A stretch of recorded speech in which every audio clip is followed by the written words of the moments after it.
Donc je reprends là où je me suis arrêté. J'ai fait cette introduction en arabe, comme d'habitude, pour un peu conclure ce que j'ai dit jusqu'à présent. Et j'ai résumé mon itinéraire jusqu'à présent, de la jeunesse avant de quitter le Maroc vers le Canada, dans les années 80, je crois de l'année 81. Et j'ai parlé, j'ai grandi et j'ai poussé au sein de l'école coranique de Frère Saleh, qu'Allah lui fasse miséricorde. Et puis l'école Bouchaïb Zmouri, j'ai obtenu ce qu'on appelle Shahad al-Ibtidaïya, le passage vers le collège, à l'école Al-Falah. Il y avait un petit conflit et mon frère m'a fait changer d'école. Mon frère, c'est pas mon petit frère, mon frère Ahmed, dont je vous ai parlé dimanche. Il a convaincu mon père de que je change d'école Falah et que c'est pas bien que je reste là-bas. Et effectivement, j'ai changé d'école. Ce sont deux écoles voisines, une qui donne le dos à l'autre. C'est-à-dire, on a le Sharia, l'avenue Ahmed Sebbar, et l'école Falah, c'est l'avenue derrière. Donc là-bas, j'ai obtenu mon certificat pour passer au collège. Et j'ai passé 4 ans au collège parce qu'il y a la classe d'observation et puis 3 autres classes après. Donc 4 classes, à l'époque, ils étaient 4 niveaux pour passer au lycée. Et j'étais à l'école Mansour Dahabi. Et puis je suis passé au lycée Al-Khawarizmi, sciences expérimentales. Et après le Khawarizmi, j'ai refait une année de bac à lycée Jamaldin Mahyaoui, qui n'est pas loin de chez nous, il est au milieu. Et puis je suis parti au Canada, j'avais 20 ans. J'ai quitté le Maroc pour le Canada. Et dans la rencontre de dimanche, je vous ai parlé de l'événement qui m'a secoué. Et je n'arrivais pas à me situer, mais ce qui est sûr, la phase dont je vous parle, que je fréquentais énormément la mosquée, et presque, surtout la prière du Maghreb et de l'Isha, parce que les autres prières, on peut être à l'école ou au collège ou au lycée, c'est les prières du soir. Quand la journée, elle est longue et pas courte. Je suis parti à Marrakech avec mon père rendre visite à un cousin, le cousin à ma mère.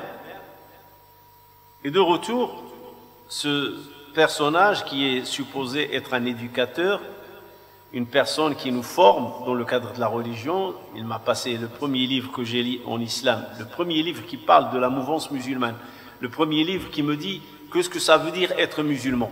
Parce que jusqu'à là, je suis musulman par tradition, je suis musulman par héritage, je suis musulman parce que je suis dans un milieu musulman. Mes parents, mon père, c'est des musulmans. L'entourage, le quartier, c'est musulman.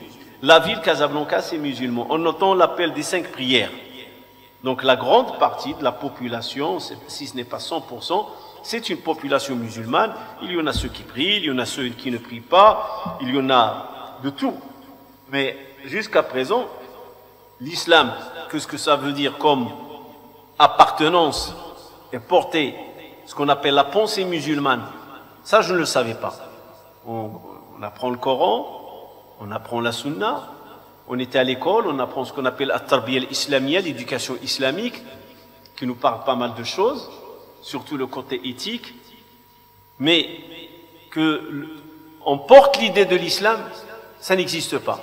Et dans le pays, il y a ce qu'on appelle le prince des croyants, le roi, et donc c'est lui le symbole qui représente l'islam dans le pays. Il y a les imams, il y a les savants, il y a les discours après le hizb, parce que le Maroc, il a une tradition qui est jusqu'à présent appliquée au Maroc, c'est que entre le hizb, après la prière de Maghrib jusqu'à la prière de l'Isha, toutes les mosquées lisent le hizb.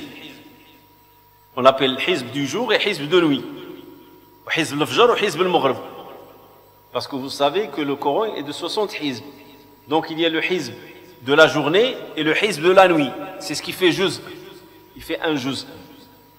Et le vendredi, on lit toujours Surat Al-Kahf. Alhamdulillah, alladhi anzala ala abdi al-kitab wa lam yaj'al lahu iwaja. Ça, c'est ce qui est routine chez nous. On a grandi dans ce milieu et c'est comme ça qu'on a appris notre éducation. Il y a la mosquée, il y a la lecture du hizb, et même la prière du vendredi, avant l'appel de l'adhan, il y a un rituel au Maroc. Dans tout le Maroc, il y a un rituel. Il y a un monsieur qui prend le micro, et normalement, il a une belle voix, et il va psalmodier des phrases. Ces phrases, ça commence روى إمامنا مالك عن أبي الزناد عن الأعرج عن أبي هريرة رضي الله تعالى عنه قال إذا قلت لصاحبك أنصت والإمام يخطب يوم الجمعة فقد لغوت وفي حديث آخر ومن لغى فلا جمعة له أنصتوا يرحمكم الله أنصتوا يغفر لي ولكم الله. Ce rituel, je le connais par cœur. Chaque jour du vendredi, avant qu'il y ait l'adhan, il y a 3 adhan. Il y a un monsieur, s'il y avait des micros, ou s'il n'y a pas de micros, il psalmodie les phrases suivantes.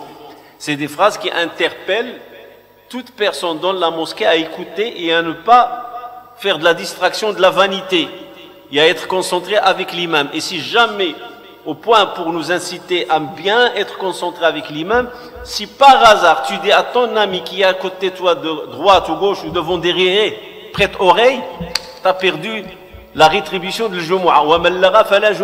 Et celui qui fait de la vanité, il a perdu la rétribution du vendredi. Ça, c'est un rituel. Donc, on a grandi dans un milieu avec un ensemble de rituels, un ensemble qui se répétait quotidiennement. Et c'est jusqu'à présent. C'est jusqu'à présent. Ça existe.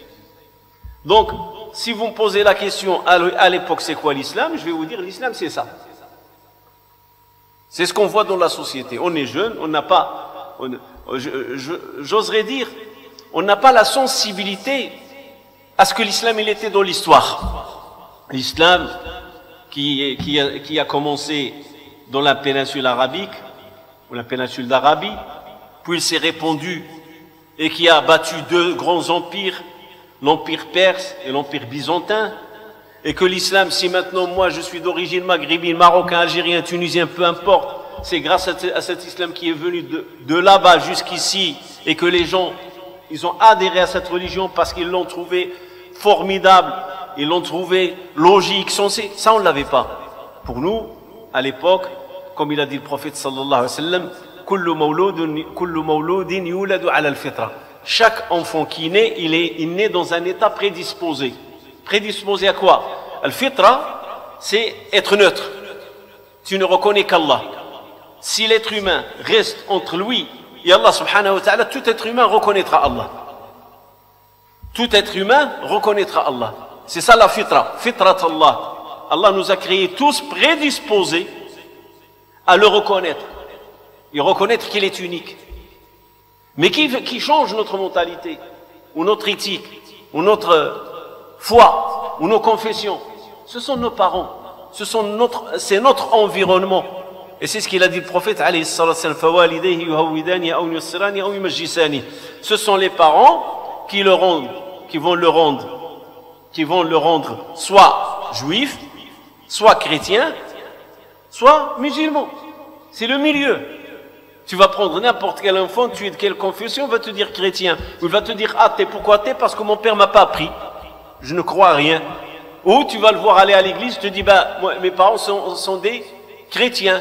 Ou il va à la synagogue, pourquoi? Parce que ses parents sont des juifs. Et donc les parents, ils jouent. Nous, à l'époque, dans cet environnement, c'est les parents qui nous ont enseigné et le vécu quotidien qui nous enseigne. Donc, on était musulmans, je pratiquais, je priais. Il y a la fête de l'Eid Kbir, la fête du fin de Ramadan, le grand Eid, c'est le Eid où il y a le sacrifice. On avait un rituel de sacrifice. Il y a mon père avec ses deux frères. Mon père, il se trouve au milieu. Il y a son grand frère qui s'appelle Kbir et son petit frère qui s'appelle Abdelkader. Et mon père, c'est Abdelaziz, on l'appelait Azouz. Il y avait les 3 frères, ils faisaient le tour. Chaque Eid, c'est chez quelqu'un, surtout l'Eid al-Kbir, la grande fête du sacrifice. Cette année, on va dire, c'est Ammi al-Kbir, on l'appelait Stil Kbir. L'Eid, l'année prochaine, il va être chez le Walid, parce qu'il est le 2e. Le 3e, la 3e année, va être chez mon oncle. Et ainsi de suite, ça tourne. Malgré qu'il y a des des cousins et des cousines qui se sont mariés. Mais on est resté comme ça. Et la famille a grandi. Vous imaginez 3 frères. Mon père, de son vivant, il y en avait 7, malgré que ma mère, il a donné 11 enfants. Il y en a 4 qui sont morts. Le premier, qui s'appelle Mohamed, que j'ai porté son nom, il est né avant 1949, je crois 1947, qu'il est né. Le deuxième, qui est mort, il s'appelait Abdelkrim. Il est décédé, c'est un autre qui a pris son nom, Abdelkrim. Il est décédé aussi, donc il a changé le nom à Jamal. Et quand je suis né, il m'a donné le nom Mohamed. Et puis, il a perdu une petite fille, s'appelle Zoubida. Très petite. À la naissance, elle est morte. Donc, ma mère, il a mis au monde, en total, 11. Mais ceux qui sont restés vivants, comme moi, je me rappelle très bien, on était 7. Mon oncle, il avait 5. L'autre oncle, il avait 5. Et à un certain moment, il y a des petits-enfants. Et tous, on se trouvait dans 60 mètres carrés. Ça, c'est la tradition. Ça, c'est notre islam qu'on pratique. Le jour de l'Eid. Et il n'y a personne qui va te dire, est-ce que tu as prié ou tu n'as pas prié. Et nos parents, ils étaient plus durs et plus sévères vers le ramadan que vers la prière. Je ne sais pas pourquoi. Et pourtant, là où ils doivent être sévères avec nous, c'est où? C'est la prière. C'est le premier pilier de l'islam. Après la ilaha illallah, Muhammad Rasulullah. Après les 2 attestations, le premier pilier qui vaut, et c'est lui qui va nous faire rentrer au paradis ou à l'enfer, c'est la prière. Mais pourtant, nos parents, ils étaient durs avec nous. Ils nous surveillaient pour le mois de ramadan. Est-ce qu'on jeûnait ou est-ce qu'on ne jeûnait pas? Mais par contre, la prière, ce n'est pas dans les préoccupations. Si ce n'est pas toi qui prends l'initiative de toi-même, et ça, je vous parle des années 70. Aujourd'hui, ça a changé. Les gens, ils ont compris. Je crois que, comment peut-on expliquer ce phénomène? Que nos parents ne s'intéressaient pas beaucoup à la prière dans les années 70. Et que vraiment, dans les mosquées, on trouvait les personnes âgées. Et quand un jeune, il rentre dans la mosquée, on va dire mon cas, j'ai 10 ans, 12 ans, je vais rentrer à la mosquée, on va me regarder. Je vais m'asseoir pour lire le hizb avec eux. Je vous ai dit, on m'a retiré le Coran, quelqu'un m'a retiré le Coran. Je dis, mais tu fais quoi ici? C'est-à-dire la mosquée, c'est vraiment pour des personnes adultes et âgées. La prière, elle n'est pas faite pour les petits. La prière, elle n'est pas faite pour ce qu'on appelle aujourd'hui dans le jargon de la société, les adolescents. C'est comme si on nous dit, allez-y jouer. C'est pas le moment de venir à la mosquée. Ça, c'était la réalité des années 70. C'est une réalité grave. Donc, le fait que ce frère m'interpelle, il me dit, voilà, il y a une rencontre, un cercle, une assise dans laquelle on va apprendre, ça m'a beaucoup intéressé. Moi qui aime la lecture, je lisais tout. Et j'avais ma grande sœur qui était dans la branche de la littérature, donc elle ramenait beaucoup de livres et beaucoup de romans. Vous savez, les femmes à l'époque, c'était des romans avec des photos. Je lisais les romans, je lisais ces livres de littérature. Je vous ai parlé de livres Ba'i'atul Khubz, la vendeuse du pain, et Les Misérables, Al-Bou'assa, Victor Hugo. Al-Bou'assa. Je crois que c'est Victor Hugo ou Les Misérables? Victor Hugo, le Bou'assa. Et Ba'i'atul Khubz, il y en a d'autres que je ne me rappelle pas. Et aussi, j'avais l'habitude toujours un petit peu gratter de l'argent à ma mère pour aller chez un monsieur qu'on appelle chez nous, Biya al-Hummus, celui qui vend les pois chiches. Ils vont avec les graines de tournesol, le cacao. Il le faisait, et celui-là, il nous louait rial ou jdriel, 2 centimes, jdriel, ça fait 10 centimes. Ça fait 10 centimes. Rial, c'est 5 centimes. Jdriel, c'est 10 centimes. Et on allait acheter, louer. Et tu lis l'histoire et tu la ramènes, et je note, parce qu'ils sont numérotés de 1 à la série. Et je note et je lis toute la série. Et donc, je n'avais pas une lecture orientée, malgré que je m'intéressais au Coran, et j'ai une partie du Coran, parce que quand j'ai quitté la mosquée à 7 ans, j'ai quitté avec 15 hizb de Yassine, et j'ai continué l'itinéraire avec Cheikh Frère Saleh. Et donc, je lisais n'importe quoi. Donc, ça m'a beaucoup interpellé, la lecture musulmane. Et j'ai trouvé un intérêt dans cette lecture. J'ai trouvé un intérêt. Quel intérêt j'ai trouvé? Je commence à découvrir mes racines. Je commence à trouver mes origines. Je commence à trouver c'est quoi l'islam. Parce que ce qu'on vit dans la société, c'est l'islam traditionnel. L'islam de la cohabitation du peuple avec le peuple. L'islam dans lequel on ne voit pas la civilisation musulmane. C'est-à-dire dans ses origines, on ne la voit pas. Tout ce qu'on voit, c'est un islam, voilà, les 5 prières, comment ça se passe, et khlas. On voit des femmes, à mon époque à Casablanca, aujourd'hui, impossible de voir ça. Impossible. À mon époque, à Casablanca, il y avait Ngab. C'est pas Niqab. Niqab avec le jilbab, c'est une autre histoire. Ma mère, je me rappelle, c'est une femme qui sortait, et c'est considéré des femmes de famille. Elle sortait avec djellaba, il l'a portée d'une façon, avec comme il l'a pointé, et avec Ngab. Autour, on ne voyait que ses yeux. Toutes les femmes, c'était comme ça. Et puis les choses, ils ont commencé à évoluer. Vous m'excusez. Je vais vous montrer. Et ça, je me rappelle très bien. Ngab, c'était ça. On voyait que les yeux. Ici, le qub de djellaba, le capuchon de djellaba qui venait, il est soulevé. Puis, les choses, ils ont commencé à évoluer. On montre le nez. Et puis, c'est tombé. Ça a pris une évolution. Et cette évolution, elle est venue de qui? Vous n'allez pas imaginer qui a participé à cette évolution. L'école moderne. Nous, les enfants, on a participé à cette évolution. Nous, les enfants, on a participé à ce que les mamans retirent leur niqab. Pourquoi? Parce que les quartiers populaires, c'est en général reculé dans la tradition. On va dire, c'est l'intérieur du pays, les quartiers populaires. Mais quand tu vas au centre-ville de Casablanca, tu vois pas la femme traditionnelle qui porte djellaba, c'est rare. C'est la culture occidentale qui est en train de prendre le dessus. Les mini-jupes, les costumes, et ainsi de suite. Et donc, le niqab djellaba marocain avec ngab, elle commence à reculer dans les grandes villes. Elle résiste dans les petites villes et dans la campagne, mais dans les grandes villes comme Casablanca, Rabat, Fès, Tanger, Marrakech, il commence à reculer jusqu'à ce que c'est devenu un phénomène où tu ne vois plus arriver les années 80, tu ne vois plus de femmes qui portent. Moi, les années 80, avant que je parte au Canada, ma mère a déjà retiré le niqab. Elle porte sa djellaba comme d'habitude, mais le niqab, c'est fini.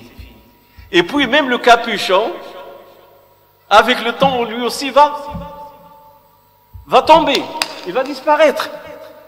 Donc, on a commencé par le niqab, puis le capuchon, et les femmes portaient ce qu'on voit maintenant, le hijab. Ils se couvrent la tête avec un foulard et c'est tout. Et même si là-bas, ils gardent son capuchon, ils l'ont réduit. C'est devenu un petit capuchon. Autrefois, le capuchon, c'était grand, un grand volume pour que vraiment il soit porté sur la tête. Ça, c'est les traditions, c'est dans ce climat qu'on a grandi. Donc, quand tu prends le livre, comme par exemple, Mada ya'ni intima'i lil Islam, et tu commences à lire,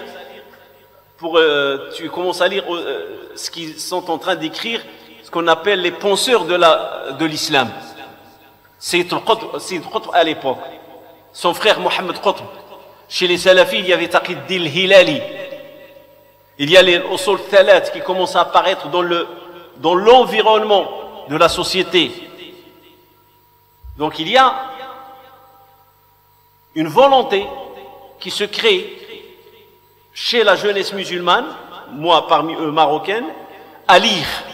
Et à lire quoi? Lire l'islam. Mais d'une autre façon. Pas l'islam que mon père est en train de m'enseigner ou ma mère est en train de m'enseigner. Pas l'islam que je suis en train d'apprendre à l'école. Et il faut dire la vérité, que ces livres, ils sont écrits d'une façon attirante. Parce qu'ils te parlent de l'islam, qu'est-ce qu'il était. Et l'islam est une religion de réforme. Mais le choc, je reviens au choc parce que je suis en train de tourner autour du choc que j'ai subi. Pas de tourisme en islam. Et le tourisme de ma communauté, c'est le jihad, le martyr. Shahada. Autant que j'ai l'ambition d'apprendre ma religion et de lire la pensée musulmane, autant que ça m'a bouleversé et ça m'a secoué. Parce que moi, ce que je cherche, C'est pas un islam qui m'interpelle, le djihad. Pas du tout. Moi, ce que je cherche, c'est un islam dans lequel je m'identifie. Un islam dans lequel, parce que je parle français, je parle arabe, je connais le Coran, je vis, c'est paisible, c'est calme. Mais à un certain moment, tu arrives dans un stade où tu commences, la réflexion commence à se construire. Et ça dépend de personnes. D'une personne à une autre, ça change. Il y a des personnes qui te disent, je ne veux rien savoir. Il y a des personnes, quand on parlait de l'islam, te disent, écoute, ne m'en parle pas, je ne veux rien savoir. Je suis bien comme je suis. Ne me parle pas de l'islam, qu'est-ce qu'il était. Je suis bien comme je me suis. Il y a des gens qui ont peur. Ils ne veulent pas savoir. Viens, je vais te dire, non, non, je veux rien savoir. Laisse-moi, comme ça, traditionnel. Et ça, on le faisait avec nos parents. Tu vas pas changer ta mère, tu vas pas changer ton père. Ta mère, elle a grandi dans cette fitra simple, et ton père qui a grandi dans cette fitra simple, il va à l'école, il fait ses 5 prières, il est parti au pèlerinage, tu vas pas commencer à lui dire, non, mon père, il faut croire comme ça, qu'il faut... Tu vas rentrer dans l'asma, ou sifat, ou dat, ou sul talat, ou l'asha'ira. Il va s'embrouiller. Mais nous, par contre, on était jeunes. On avait cette capacité. On a le potentiel de creuser. Alors donc la lecture musulmane, quand elle a commencé à s'installer, elle était utile pour moi. Je suis jeune et j'ai besoin de m'identifier. Ce n'est pas que je rejette ma société, non. C'est comme maintenant, je prends l'un de vous et je lui dis comment tu t'appelles. Il va me dire, bon, tel est le nom de ma famille. Tu vas lui dire, est-ce que tu connais tes origines? C'est possible que tu te dises, ça ne m'intéresse pas. C'est possible. Et c'est possible qu'il soit curieux. Non, je ne les connais pas. Est-ce que tu sais que tu viens de l'Yémen? Quoi? Ah oui, tu es un Phénicien. Tu viens de l'Yémen. Par exemple, on dit Sukan al-Maghrib al-Asliyoun al-Barabira. Asluhum min al-Phéniqiyin. Al-Phéniqiyin. Voilà, on dit les habitants d'origine, les autochtones du Maroc, c'est qui? Al-Barabira. C'est ce qu'on appelle les Chilh, les Rifi, les Amazirs. Ça c'est les habitants d'origine du Maroc. Ils sont venus d'où? Ils te disent, ils sont venus avec les Phéniciens, à cause du commerce, à cause des bateaux. Ils sont venus d'où? De l'Yémen. Vous comprenez ce que ça veut dire, connaître mes origines? Connaître un peu l'histoire de l'islam. Nous, musulmans, dans le Maghreb, d'où on vient? Comment l'islam s'est installé? Et là, ça te traîne, pas vers la conquête, comme on dit. Ça te ramène à lire la vie du prophète, sallallahu alayhi wa sallam. À lire Abu Bakr, à lire Omar, Uthman, Ali, et tu passes par l'histoire de l'islam, et l'islam qui a commencé petit à Mecca par un homme qui s'appelle Mohammed sallallahu alayhi wa sallam, cet islam qui est en train de grandir, et il grandit jusqu'à ce qu'il a éliminé la suprématie de 2 empires qui étaient à l'époque, l'empire perse et l'empire byzantin ou romain, puis il s'est élargi jusqu'à ce qu'il est arrivé à l'Atlantique, le Muhit al-Atlasi, l'océan Atlantique et l'océan Pacifique. Ça m'intriguait. Mais pendant que tu lis ça, tu découvres que l'islam bouge. Que l'islam, quand tu lis Bilal, tout ça, ça t'interpelle dans la vie du prophète sallallahu alayhi wa sallam. Tu n'es pas en train de lire un fondateur qui a fondé un État qui s'appelle l'islam et ça s'arrête. La souffrance, la douleur, la misère de Mecca, l'oppression, l'embargo de Bani Hashim, tu commences à... Donc l'islam, avant qu'il arrive et qu'il s'installe au nord d'Afrique, il y a toute une histoire. Ça, c'est l'islam qui m'a intrigué. C'est connaître cet islam que même on le voyait à la télé. Durant le mois de Ramadan, quelles sont les séries qui nous sont transmises? Durant le mois de Ramadan, c'est pas comme le Ramadan d'aujourd'hui. Le Ramadan d'aujourd'hui, tu as des séries de blagues, d'anecdotes pour faire rire les gens. Non, le Ramadan, il était saint. Le Ramadan des années 70, que j'ai connu au Maroc, il était saint. C'est le Ramadan qui te parle de la vie du prophète sallallahu alayhi wa sallam, l'épisode qu'on attendait tous devant la télé noir et blanc. On a une seule chaîne. Il te passe une série durant le mois de Ramadan qui te parle de la sira du prophète alayhi salatu salam. Même là, je viens de me rappeler, même les cinémas durant le mois de Ramadan, ils changent leur programme. Il y a un cinéma qui s'appelle Cinéma Mauritania. Cinéma Mauritania, il était fait dans un marché qui s'appelle Qisari al-Hfari. Durant le Ramadan, il diffuse un film durant tout le mois de Ramadan. Et il faut se bousculer pour aller le voir. Rabi'a al-Adawiya. Le film de Rabi'a al-Adawiya. C'est un film égyptien qui parle de cette ascète, de cette femme qui était pieuse et que les gens venaient la rencontrer pour sa piété. Il s'appelle Rabi'a al-Adawiya. Et ça se voit, ce film, c'est un film que les gens allaient voir en famille. En famille. Donc même au niveau cinéma, culture, le ramadan, on voit les empreintes. Pas comme les ramadans d'aujourd'hui, où tout a changé. Des prix à gagner, la rigolade, les blagues, les ceci. On est loin de la religion, très très loin. Ça, c'est le milieu dans lequel on a grandi. Tout ça, je vous le raconte pour vous dire, voilà notre milieu des années 70. Parce que pour moi, c'est les années 70. Après les années 70, 81, je vais quitter le Maroc jusqu'à présent. C'est-à-dire, j'y vais comme un visiteur. Je sais pas qu'est-ce qui se passe. J'y vais une semaine, deux, maximum un mois et je quitte. Donc, je ne connais pas l'actualité du Maroc, réellement, l'actualité sociale, je ne la connais pas. Ma vie, elle est à l'étranger. Vous imaginez, ça va faire 40 ans, je crois, ou 30 ans 40 ans, de 81 à 2021, 40 ans.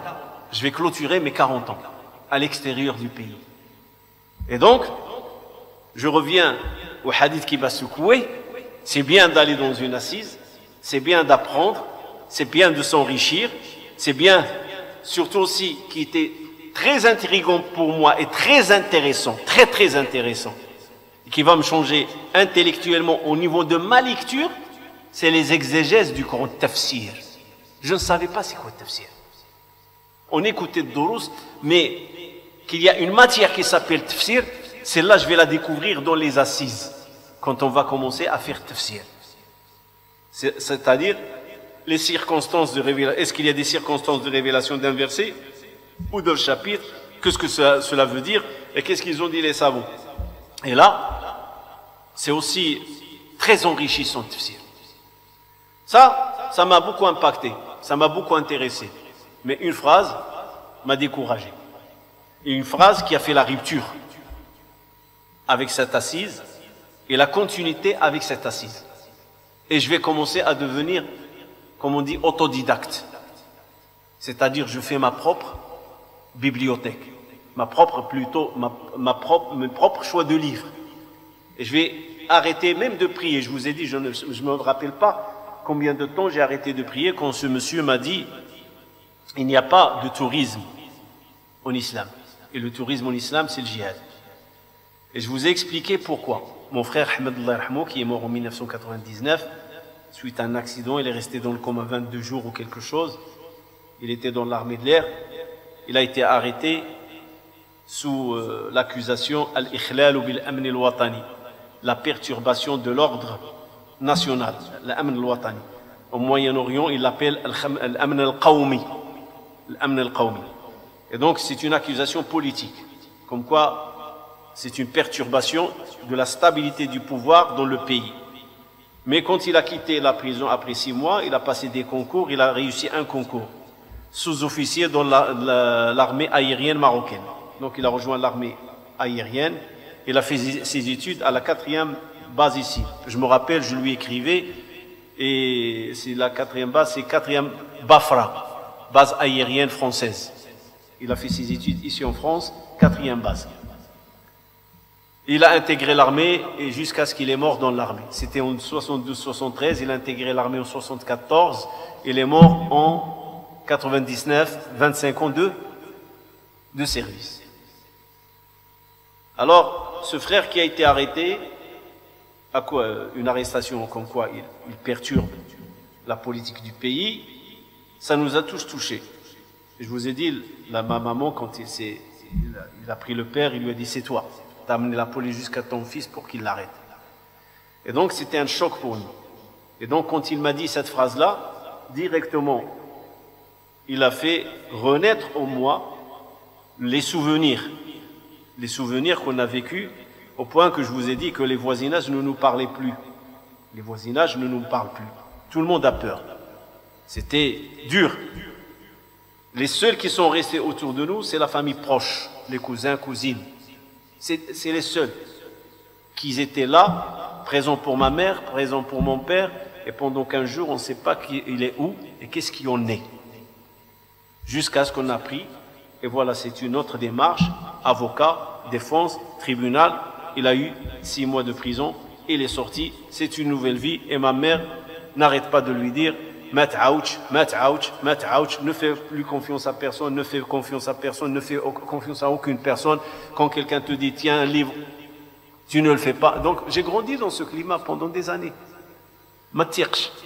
Alors, quelqu'un te dit, et comme je vous ai dit, j'arrive de Marrakech. Marrakech, c'est le tourisme. Marrakech, c'est la famille. Et me te dit, pas de tourisme en islam. Mais je viens d'une ville, il n'y a que du tourisme. Jusqu'à présent, Marrakech, il est connu dans le monde par quoi? Par le tourisme. Il n'y a que du tourisme, il te dit pas de tourisme. Ben c'est un conflit entre moi, la société, le pays, les origines. Tu comprends pas. Donc ça veut dire quoi? Pas de tourisme. Tous ces touristes, qu'est-ce qu'ils font chez nous? Eh ben, je te laisse abandonner à toi-même et je te dis, pas de tourisme en islam. Ça veut dire quoi? L'islam étouffe? L'islam ne permet pas l'échange avec l'autre? C'est vrai qu'il y a des règles et cadres. Mais ça veut dire quoi? Moi, on va dire, j'ai 13 ans, 14 ans, on me dit, pas de tourisme en islam. Qu'est-ce que je vais comprendre? Moi qui viens d'une ville, qu'il n'y a que du tourisme. Quand je vais au centre-ville de Casablanca, au milieu de ce qu'on appelle Coral Ardiya, hein, le souterrain qui est à Casa, là où il y a l'hôtel Hayat Regency, il y a ce qu'on appelle Café de France. Café de France. Café de France. Il fait l'angle.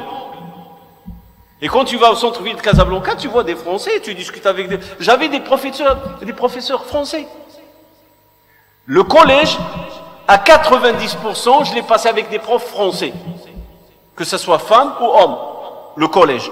C'est au lycée qu'on commence à voir moins le Maroc, il a créé son corps d'enseignants.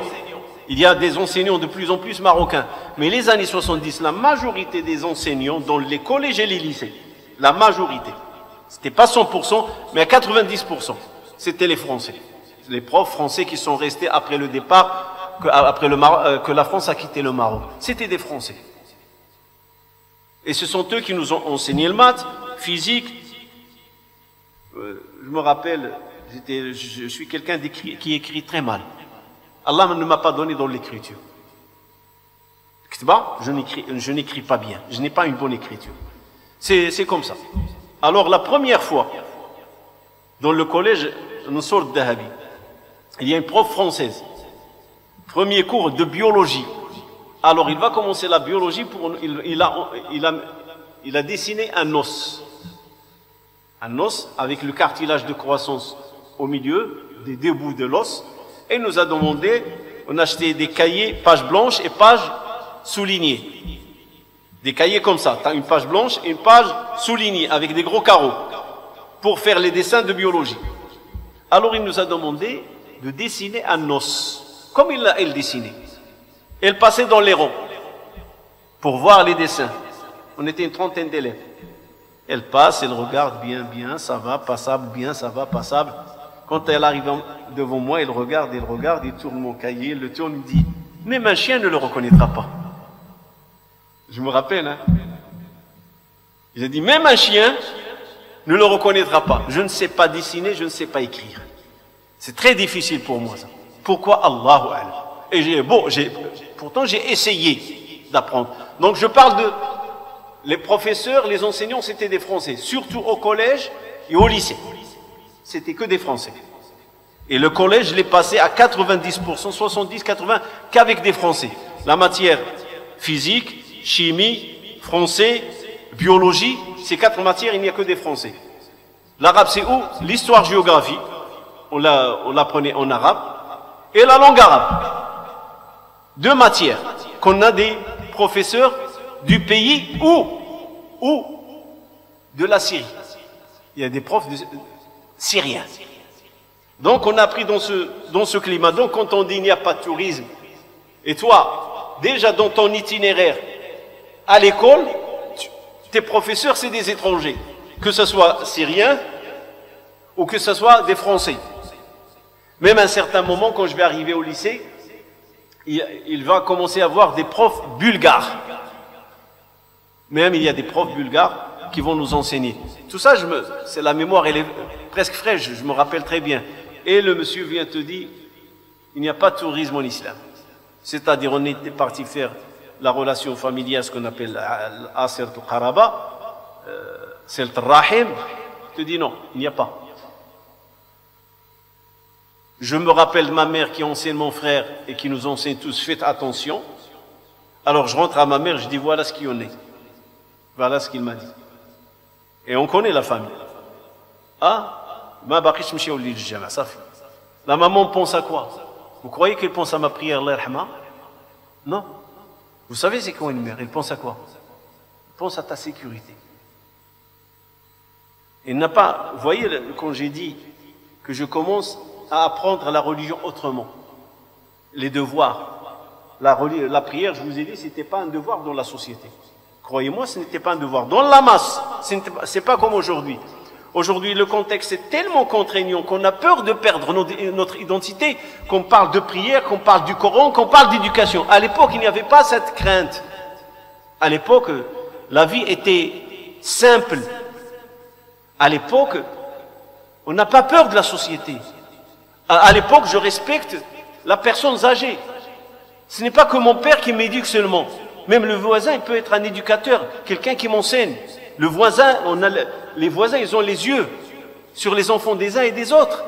Aujourd'hui, on n'a pas ça. Aujourd'hui, pas moyen que tu parles à l'enfant de quelqu'un ou tu lui tires les oreilles. Ils vont te dire violence sur les enfants. T'as pas le droit, c'est pas ton fils. Même les parents, ils ont modifié. Pardon, ils ont changé les parents. Ce n'est plus les parents d'autrefois. Les parents autrefois, la fessée, c'était pas quelque chose de mal vu. Qu'un enfant soit corrigé par son professeur. Vous savez c'est quoi le falaqa? Le falaqa, c'est fissuré.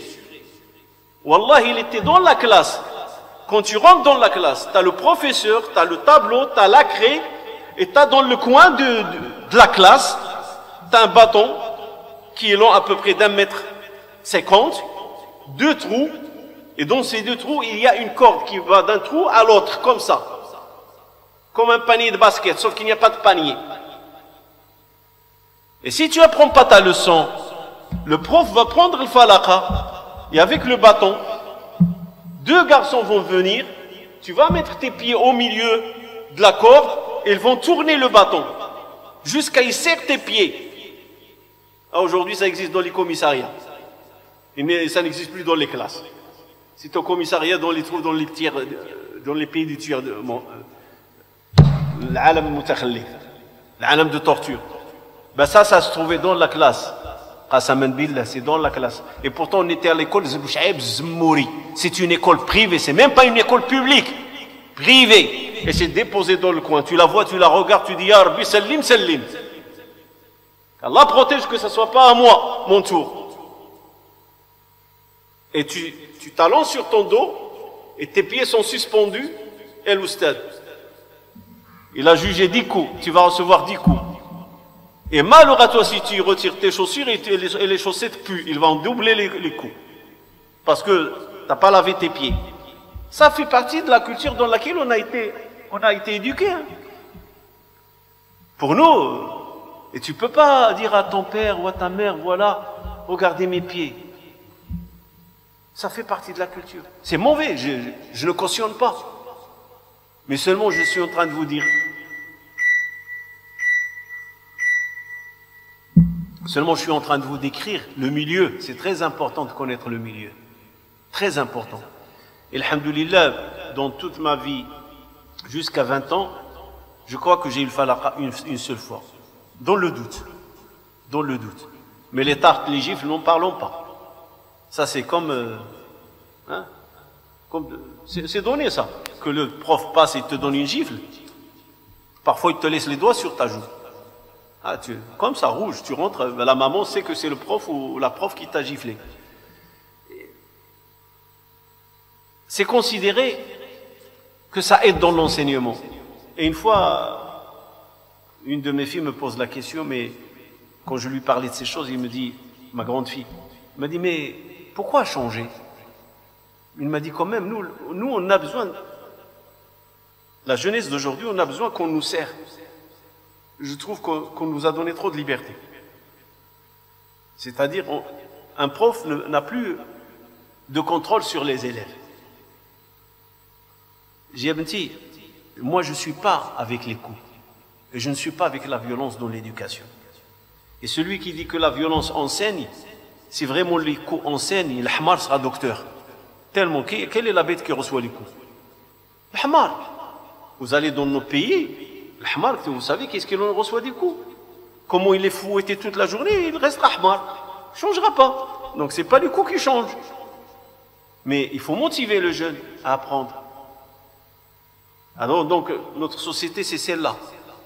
Alors pas de djihad, pas de tourisme dans l'islam, la siyahata fil islam, siyahata ummati al-jihad. Ma mère elle me dit reste, n'y va plus à la mosquée. Je sais pas wallah, est-ce que c'est 2 semaines ou 2 mois, je me rappelle pas, mais j'ai coupé avec la mosquée, avec la prière. Qu'Allah me pardonne. J'étais dans la jeunesse et j'avais la peur. Qu'est-ce qu'il m'a dit celui-là? Al-jihad. Et tous les souvenirs de mon frère Ahmed, ils remontent. Jusqu'à ce qu'il y ait un frère qui a l'habitude de me voir à la mosquée, il m'interpelle. Pourquoi on ne te voit plus à la mosquée? Je lui dis, voilà pourquoi. Voilà. Et Cheikh qui s'appelle Bouchaïb Lahadna, que je vous ai dit, qui connaît très bien mon père, et celui-là j'aimerais bien consacrer une soirée pour lui, un dars, parce qu'il m'a beaucoup impacté, il m'a beaucoup influencé. C'était un homme d'une certaine douceur et d'une certaine gentillesse et d'une certaine sagesse incroyable et d'une certaine patience. Il était aveugle depuis son enfance, il a pris le Coran, il connaissait Sunan Khams, les 5 livres de Sunan par cœur, c'était un narrateur et il était d'une modestie incroyable, il habitait dans les bidonvilles. Je vous ai dit là, ça l'autre jour, il y a ce qu'on appelle quartier Ben Sik. Et quartier Ben Sik, il y a le quartier Milan, qui est devenu aujourd'hui Omar ibn Khattab, là où il y a des maisons construites. Et il y a Karian Ben Sik, bidonville Ben Sik. Et bidonville Ben Sik, c'est des gens qui habitent dans 30 mètres, 40 mètres, 50 mètres carrés. Et c'est vraiment, il n'y a pas de kéron, il n'y a rien. C'est vraiment de la tôle, zinc. C'est avec ça qu'ils construisaient. L'été, c'est très chaud. S'il fait 30 degrés à l'intérieur, c'est 40 degrés. Et l'hiver, il fait très froid. S'il fait 10 degrés, à l'intérieur, il fait 5 degrés. Il n'y a pas de ce qu'on appelle de sanitaire. Ils ne sont pas viabilisés. Il n'y a pas d'eau. Il n'y a pas d'électricité. C'est des gens qui vivent avec des bougies ou des lampes à gaz ou à l'huile ou à l'alcool. Même il y en a qu'on a l'habitude de voir les gens compressés pour charger d'air pour faire la lumière. Ça, c'est le quartier qui était en face de nous. Et c'est là où j'allais apprendre le Coran. C'est dans un quartier bidonville. Et quand il pleut, si vous vous rappelez la première rencontre, je vous ai dit quand il pleut, l'eau passe au milieu de la mosquée où on apprend. Et il n'y a pas de chaise, il n'y a pas de table. On a pris assis par terre. Et le Coran, tu l'as dans la main, la planche. On n'a même pas le droit du Coran. Le Coran, c'est juste pour réviser, voir est-ce que c'est bien écrit. T'as que la planche qu'on a parlé, la tablette qu'on a parlé l'autre fois, c'est ce qu'il y avait. Rien d'autre. Et donc, l'éducation, l'obligation de la prière, où tu dois prier, où tu dois jeûner, où voilà c'est quoi l'islam, voilà d'où vient l'islam, comment l'islam il est arrivé au nord d'Afrique, qu'est-ce qu'on est, l'histoire de l'islam, la civilisation musulmane, ça, même à l'école, on ne nous l'enseigne pas comme tel. Et donc la lecture du livre musulman commence à m'intéresser, mais seulement là, il y avait pause. Et après la pause, ça va être le grand départ. Et surtout quand je vais atterrir au Canada pour étudier, ça va être le vrai départ avec la culture musulmane, avec la relation imam, avec c'est quoi l'islam, prêcher l'islam, la da'wa de l'islam. Et vous savez pourquoi? Ça va être le départ. On est chez nous, que ce soit au Maroc, peu importe, on est chez nous. Qui se charge de l'islam? C'est l'État. Il y a un ministre de culte, ce qu'on appelle Ouzard al-Awqaf, ce qu'on appelle le ministre qui se charge de nous enseigner l'islam dans le pays. Mais quand tu arrives au Canada, il n'y a pas de ministre. Il n'y a pas de cadre officiel de l'État pour l'islam. Et quand on arrive, nous les musulmans, dans un milieu étranger qui est comme le Canada, et c'est une culture anglo-saxonne, et que c'est une culture occidentale, et nous les musulmans, on est une minorité, et on est interpellé à pratiquer, à prier, là, le contact avec l'autre qui n'est pas musulman, comment tu vas lui parler de ta religion? Comment tu vas lui expliquer ta religion? Je vais lui expliquer la religion comme ils m'ont enseigné traditionnellement. Et une fois, ils ont demandé à quelqu'un ici à la Païenne, ça s'est passé à la télé. Le ramadan, il était au mois d'août. Et les journalistes viennent filmer. Comment vous allez jeûner? La soif, la déshydratation, la chaleur. Comment vous allez jeûner? Toutes les mosquées, ça ne réjouit pas. Est-ce qu'il y a un imam? Est-ce qu'on peut parler? Comment ça se passe le ramadan? Il fait 30 degrés, 35 degrés. Alors j'étais parmi les interpellés. Je dis, écoutez, 35 degrés en Éthiopie, en Somalie, il fait 40, 50. Alors au lieu de qu'on pense à nous, peut-être ce ramadan nous permet de penser à d'autres personnes qui jeûnent dans des conditions plus difficiles. Moi, dans le bureau, j'ai la clim. Je suis au frais, même s'il fait chaud dehors. Et donc, c'est pas la galère. Mais eux, ils te comparent par rapport au contexte, ceux qui ne jeûnent pas. Ce commentaire-là, il n'est pas passé. Il est passé le commentaire de l'autre. Il leur a dit le ramadan, c'est beau. On a les dates, on a le mkrot, on a le harira, on mange bien. Et imbécile, il te pose comment tu fais avec la soif. C'est quoi la finalité de ramadan? Comment tu te sens durant le mois de ramadan? Tu te dis, le ramadan, c'est beau. Quel est le mkrot? Le harira ou le tmr. Et c'est ça le commentaire qui est passé dans la télé. C'est ça qui est passé. Pourquoi? Parce qu'on est dans un milieu d'échange. On échange avec l'autre, mais il faut échanger intelligemment. Il faut échanger la réalité. Parler de l'islam dans sa réalité, pas l'islam traditionnel. L'islam traditionnel, ils le connaissent. C'est peut-être eux qui l'ont forgé chez nous, qui l'ont installé chez nous. Mais le vrai islam, c'est ça ce qu'ils ont besoin, les gens, de savoir et de connaître. Et ce vrai islam, à ce moment-là, quand on était à l'université, on est parti étudier, on est en contact avec des gens, et on commence à parler de l'islam d'une façon intellectuelle, et non d'une façon traditionnelle. Parce que la tradition, un islam pakistanais, ou un islam marocain, ou un islam hindou, ou un islam de Bangladesh, ou un islam égyptien, ou un islam saoudien, il y en aura toujours. Parce que la tradition, elle a son poids dans la conception de la société. Mais le côté valeur, ce n'est pas les traditions qui priment, ce sont les textes qui priment. C'est la révélation qui prime, c'est le Coran qui prime, c'est la Sunna qui prime. Qu'est-ce que le prophète a voulu transmettre à l'univers?